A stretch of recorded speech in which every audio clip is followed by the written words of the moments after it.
Hey adventurers, so today is going to be part 2 of Sir Gawain and the Green Knight for Poetry Thursday. We will get right into it. With this earnest of high deeds, thus Arthur began the young year, for brave vows he yearned to hear made.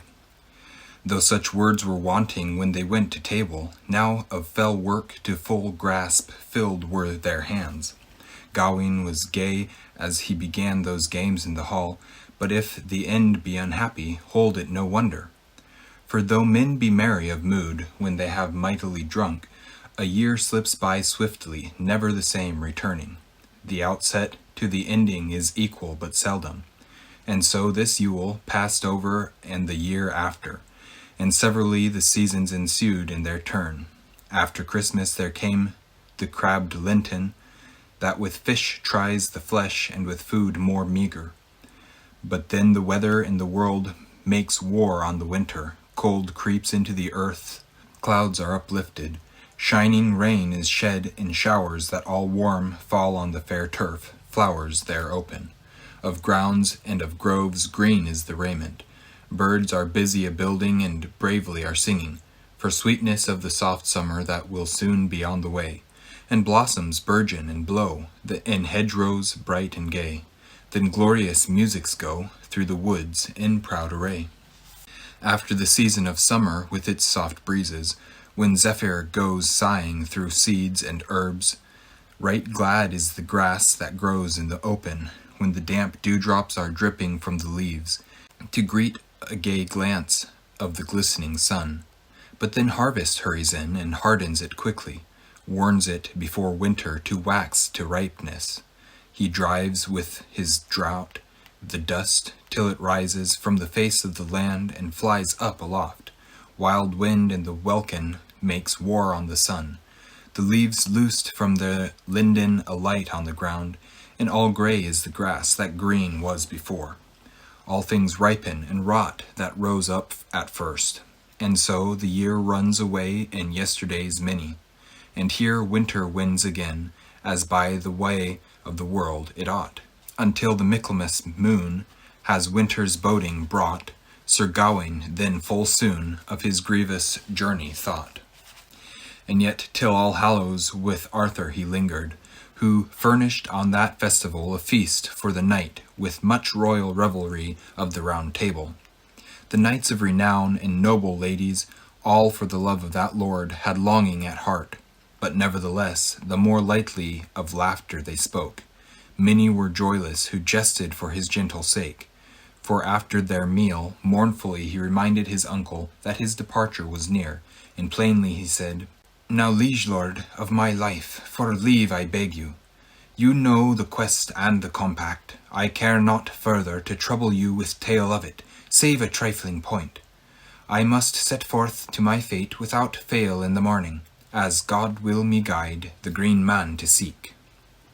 Those most accounted in the castle came then together, Gawain and Eric, and others not a few, Sir Dodinel le Savage, the Duke of Clarence, Lancelot and Lionel and Lucan the Good, Sir Bors and Sir Bedivere that were both men of might, and many others of mark, with Mador de la Porte.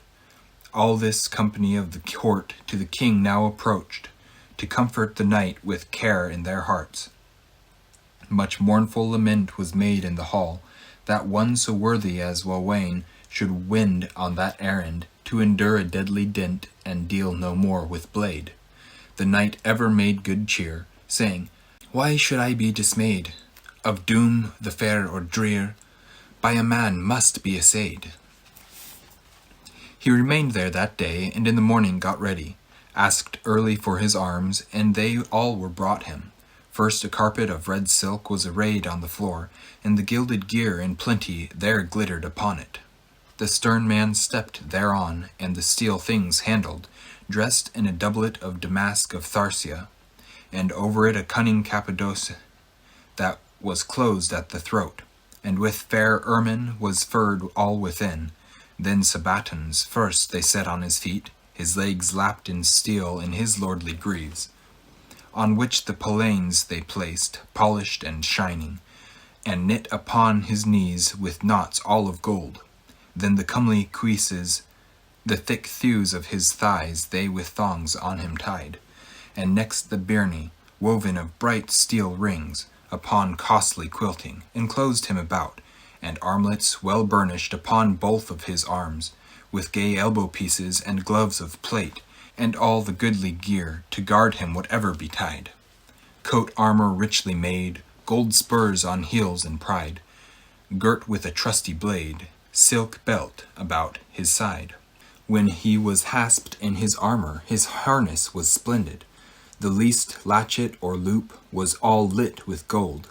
Thus harnessed as he was, he heard now his mass, that was offered and honored at the high altar. And then he came to the king and his court companions, and with love he took leave of lords and of ladies, and they kissed him and escorted him, and to Christ him commended. And now Gringolet stood groomed and girt with the saddle, gleaming right gaily with many gold fringes, and all newly for the nonce nailed at all points. Adorned with bars was the bridle, with bright gold banded. The appareling proud of poitrel and of skirts, and the crupper and caparison accorded with the saddle bows. All was arrayed in red with rich gold studded, so that it glittered and glinted as a gleam of the sun. Then he in hand took the helm, and in haste kissed it. Strongly was it stapled and stuffed within. It sat high upon his head, and was hasped at the back, and a light kerchief was laid o'er the beaver, all braided and bound with the brightest gems, upon broadened silk broidery, with birds on the seams, like popinjays depainted, here preening, and there turtles and true loves, entwined as thickly as if many seamstresses had the sewing full 7 winters in hand. A circlet of greater price his crown about did band, the diamond's point device there blazing bright did stand. Then they brought him his blazon that was of brilliant jewels, with the pentacle depicted in pure hue of gold. By the baldric he caught it, and about his neck cast it. Right well and worthily it went with the knight, and why the pentangle is proper to that prince so noble, I intend now to tell you, though it may tarry my story. It is the sign that Solomon once set on a time, to betoken troth, as it is entitled to do. For it is a figure that in it 5 points holdeth, and each line overlapped and is linked with another, and every way it is endless. And the English, I hear, everywhere name it the endless knot. So it suits well this knight and his unsullied arms, for ever faithful in 5 points, and 5 times under each. Gawain as good was acknowledged, and as gold refined, devoid of every vice, with virtues adorned. So there the pentangle painted new, he on shield and coat did wear, as one of word most true, a knight of bearing fair. First faultless was he found in his 5 senses, and next in his 5 fingers he failed at no time, and firmly on the 5 wounds all his faith was set, that Christ received on the cross, as the creed tells us. And wherever the brave man into battle was come, on this beyond all things was his earnest thought, that ever from the 5 joys all his valor he gained, that to heaven's courteous queen once came from her child, for which cause the knight had in comely wise on the inner side of his shield her image depainted, that when he cast his eyes thither his courage never failed. The 5th 5 that was used, as I find, by this knight was free giving and friendliness first before all, and chastity and chivalry ever changeless and straight, and piety surpassing all points. These perfect 5 were hasped upon him harder than any man else. Now these 5 series, in sooth, were fastened on this knight, and each knit with another and had no ending, but were fixed at 5 points that failed not at all, coincided in no line, nor sundered either, not ending in any angle anywhere, as I discover, wherever the process was put in play or passed to an end. Therefore on his shining shield was shaped now this knot, royally with red jewels upon red gold set. This is the pure pentangle, as people of learning have taught. Now Gawain, in brave array, his lance at last hath caught. He gave them all good day, for evermore, as he thought. He spurned his steed with the spurs and sprang on his way, so fiercely that the flint sparks flashed out behind him. All who beheld him so honorable in their hearts were sighing, and assenting in sooth one said to another, grieving for that good man, Before God, 'tis a shame that thou, Lord, must be lost, who art in life so noble. To meet his match among men, marry, 'tis not easy. To behave with more heed would have behooved one of sense, and that dear Lord duly a duke to have made, illustrious leader of liegemen in this land as befits him. And that would better have been than to be butchered to death, beheaded by an elvish man, for an arrogant vaunt. Who can recall any king that such a course ever took, as knights quibbling at court at their Christmas games? Many warm tears outwelling there watered their eyes, when that lord so beloved left the castle that day. No longer he abode, but swiftly went his way, bewildering ways he rode, as the book I heard doth say. Now he rides thus arrayed through the realm of Logris, Sir Gawain in God's care, though no game now he found it. Oft forlorn and alone he lodged of a night, where he found not afforded him such fare as pleased him. He had no friend but his horse in the forests and hills, no man on his march to commune with but God, till anon he drew near unto northern Wales.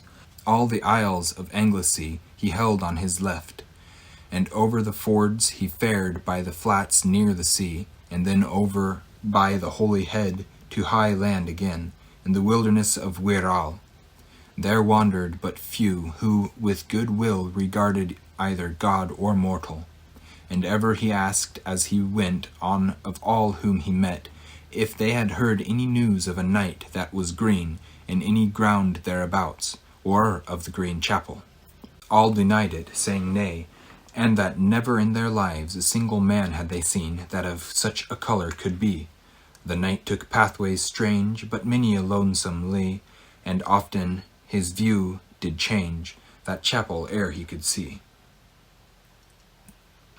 Many a cliff he climbed o'er in countries unknown, far fled from his friends without fellowship he rode. At every wading or water in the way that he passed, he found a foe before him, save at few for a wonder. And so foul were they, and fell that fight he must needs. So many a marvel in the mountains he met in those lands, that 'twould be tedious the 10th part to tell you thereof. At whiles with worms he wars, and with wolves also. At whiles with wood trolls that wandering in the crags, and with bulls, and with bears, and boars too, at times. And with ogres that hounded him from the heights of the fells. Had he not been stalwart and staunch and steadfast in God, he doubtless would have died, and death had met often. For though war wearied him much, the winter was worse, when the cold, clear water from the clouds spilling froze ere it had fallen upon the fated earth. Well nigh slain by the sleet, he slept ironclad.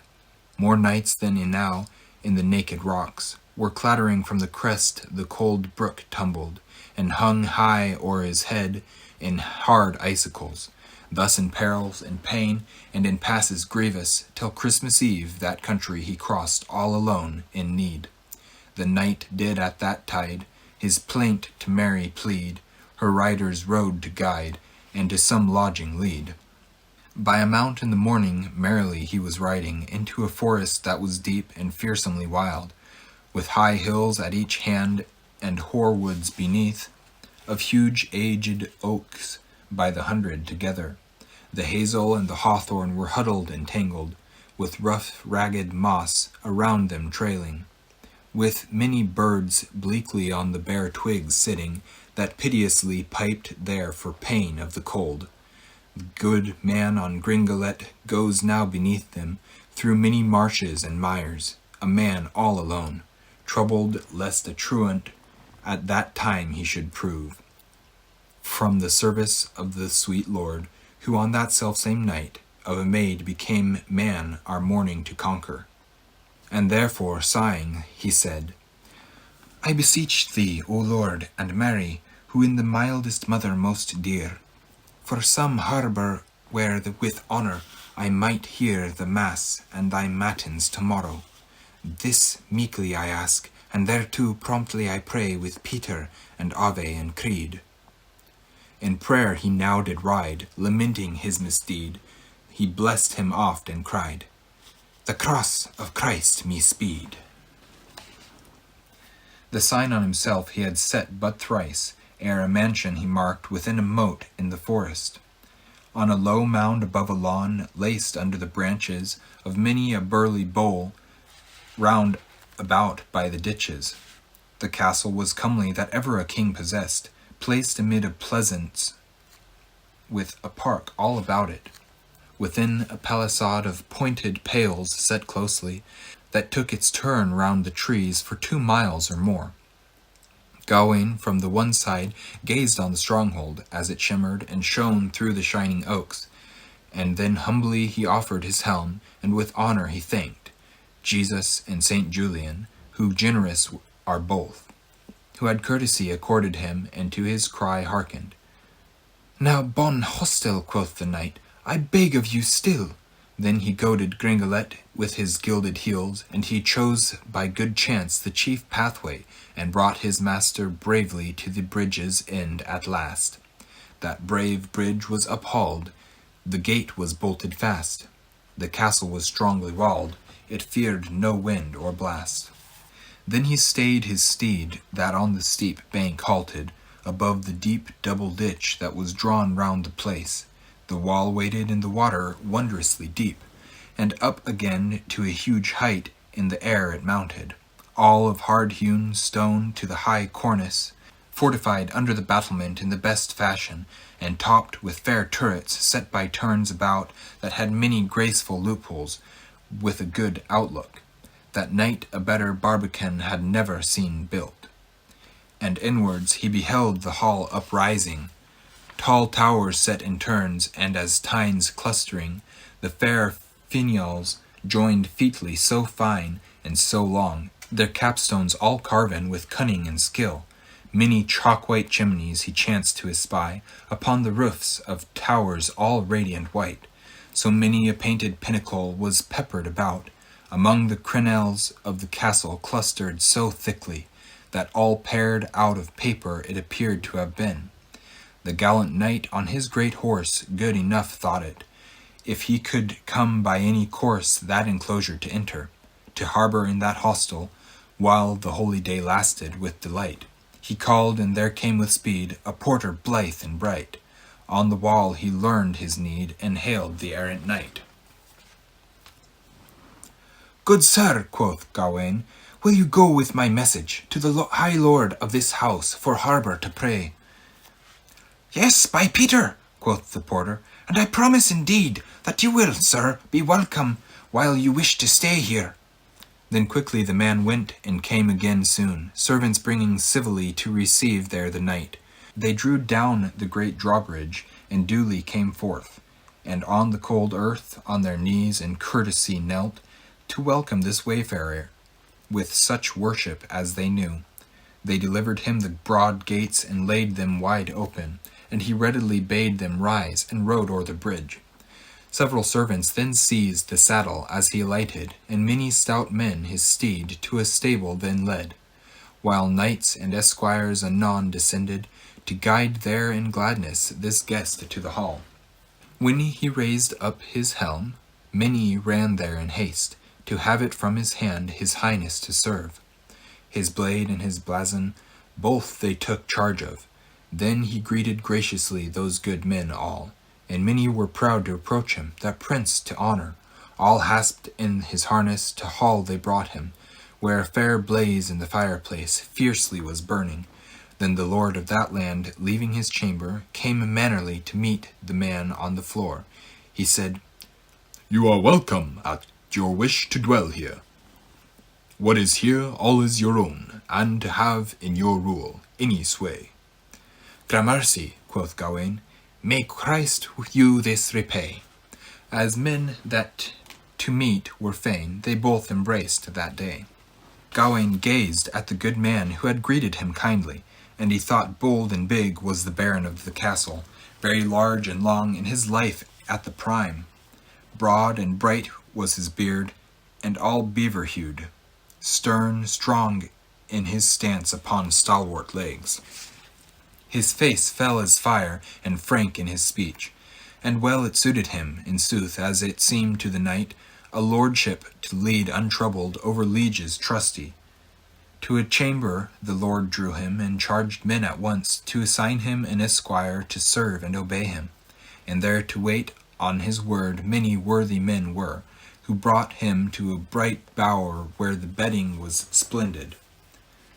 There were curtains of costly silk, with clear golden hems, and coverlets cunning wrought, with quilts most lovely, of bright ermine above, embroidered at the sides, hangings running on ropes, with red gold rings, carpets of costly damask that covered the walls, and the floor underfoot fairly to match them. There they despoiled him, speaking to him gaily, his byrnie doing off, and his bright armor.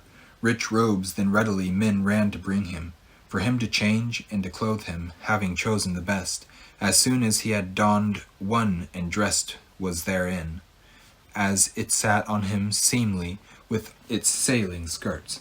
Then verily in his visage a vision of spring. To each man there appeared, and in marvellous hues, bright and beautiful was all his body beneath. That knight more noble was never made by Christ, they thought. He came none knew from where, but it seemed to them he ought to be a prince beyond compare in the field where fell men fought. A chair before the chimney, where charcoal was burning, was made ready in his room, all arrayed and covered with cushions upon quilted cloths that were cunningly made. Then a comely cloak was cast about him, of bright silk brocade, embroidered most richly, and furred fairly within with fells of the choicest, and all edged with ermine, and its hood was to match. And he sat in that seat, seemly and noble, and warmed himself with a will, and then his woes were amended. Soon up on good trestles a table was raised, and clad with a clean cloth, clear white to look on. There was sarnape, salt cellar, and silvern spoons. He then washed as he would, and went to his food. And many worthy men with worship waited upon him. Soups they served of many sorts, seasoned most choicely, and double helpings, as was due, and divers sorts of fish. Some baked in bread, some broiled on the coals, some seethed, some in gravy savored with spices, and all with condiments so cunning that it caused him delight.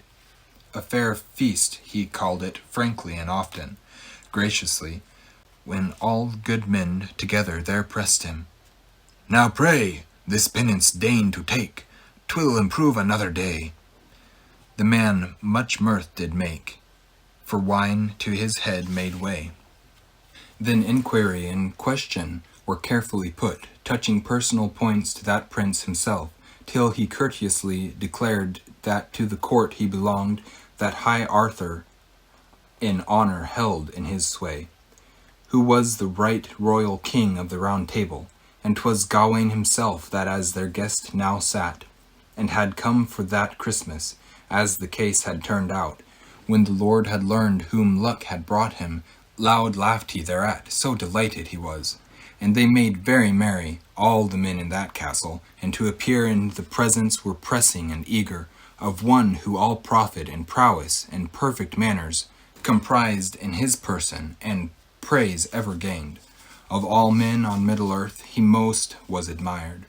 Softly each said then in secret to his friend, Now fairly shall we mark the fine points of manners, and the perfect expressions of polished converse. How speech is well spent will be expounded unasked, since we have found here this fine father of breeding. God has given us of his goodness, his grace now indeed, who such a guest as Gawain has granted us to have. When blissful men at board for his birth sing blithe at heart, what manners high may mean, this knight will now impart. Who hears him will, I ween, of love's speech learn some art. When his dinner was done, and he duly had risen, it now to the night time very near had drawn. The chaplains then took to the chapel their way, and rang the bells richly, as rightly they should, for the solemn evensong of the high season. The Lord leads the way, and his lady with him. Into a goodly oratory gracefully she enters. Gawain follows gladly, and goes there at once, and the Lord seizes him by the sleeve, and to a seat leads him, kindly acknowledges him, and calls him by his name, saying that most welcome he was of all guests in the world. And he grateful thanks gave him, and greeted him the other, and they sat together soberly while the service lasted. Then the lady longed to look at this knight, and from her closet she came with many comely maidens. She was fairer in face, in her flesh and her skin, her proportions, her complexion, and her port than all others, and more lovely than Guinevere to Gawain she looked. He came through the chancel to pay court to her grace. Leading her by the left hand another lady was there, who was older than she, indeed ancient she seemed, and held in high honor by all men about her. But unlike in their looks those ladies appeared, for as the younger was youthful, yellow was the elder. With rose hue the one face was richly mantled, rough wrinkled cheeks rolled on the other. On the kerchiefs of the one many clear pearls were. Her breast and bright throat were bare displayed, fairer than white snow that falls on the hills. The other was clad with a cloth that enclosed all her neck. Enveloped was her black chin with chalk-white veils, her forehead folded in silk, and so fumbled all up, so topped up and trinketed, and with trifles bedecked, that naught was bare of that beldame, but her brows all black, her 2 eyes, and her nose, and her naked lips. And those were hideous to behold, and horribly bleared. That a worthy dame she was may well, for God, be said. Short body and thick waist, with bulging buttocks spread, more delicious to the taste was the one she by her led. When Gawain glimpsed that gay lady so gracious looked, with leaves sought of the Lord towards the ladies he went. The elder he saluted, low to her bowing. About the lovelier he laid then lightly his arms, and kissed her in courtly wise, with courtesy speaking. His acquaintance they requested, and quickly he begged to be their servant in sooth, if so they desired. They took him between them, and talked as they led him to a fireside and fair room, and first of all called for spices, which men sped without sparing to bring them, and ever wine therewith, well to their liking. The Lord for their delight leaped up full often, many times merry games being minded to make.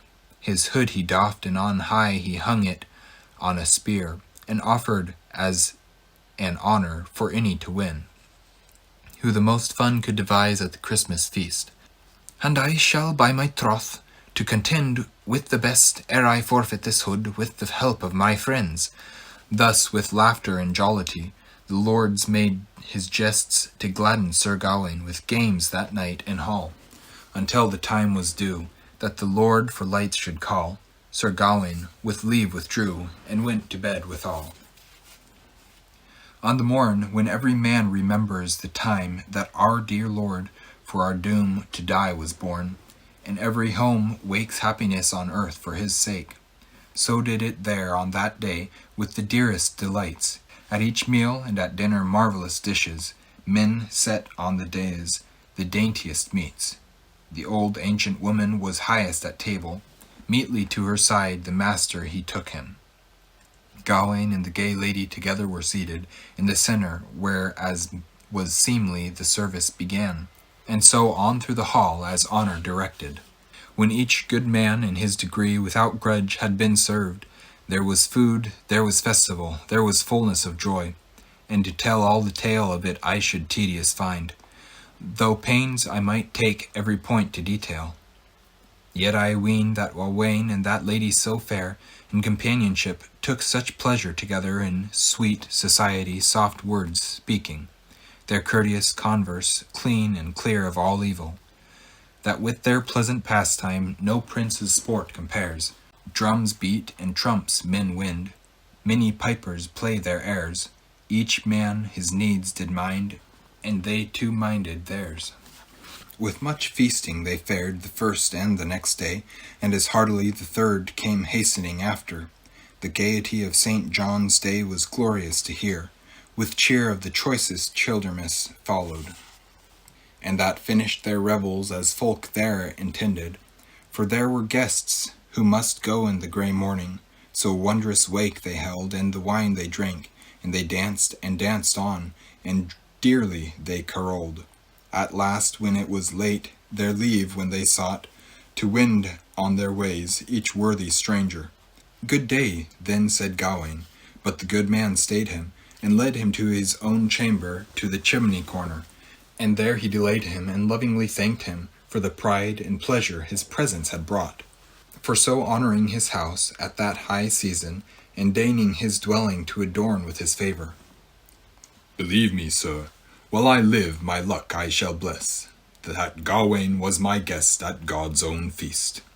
Gramercy, sir, said Gawain, but the goodness is yours.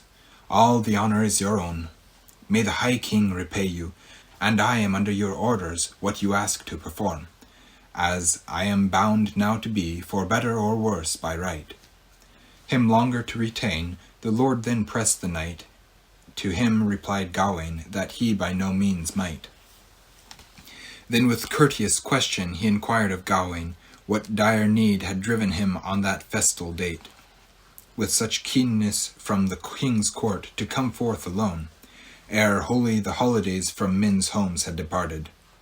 In sooth, sir, he said, you say but the truth. A high errand and a hasty from that house brought me, for I am summoned myself to seek for a place, though I wonder where in the world I must wander to find it.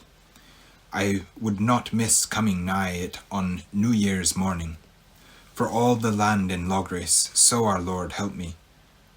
And so, sir, this question I inquire of you here. Can you tell me in truth, if you tale ever heard of the Green Chapel, on what ground it may stand, and of the Green Knight that guards it, all green in his colour?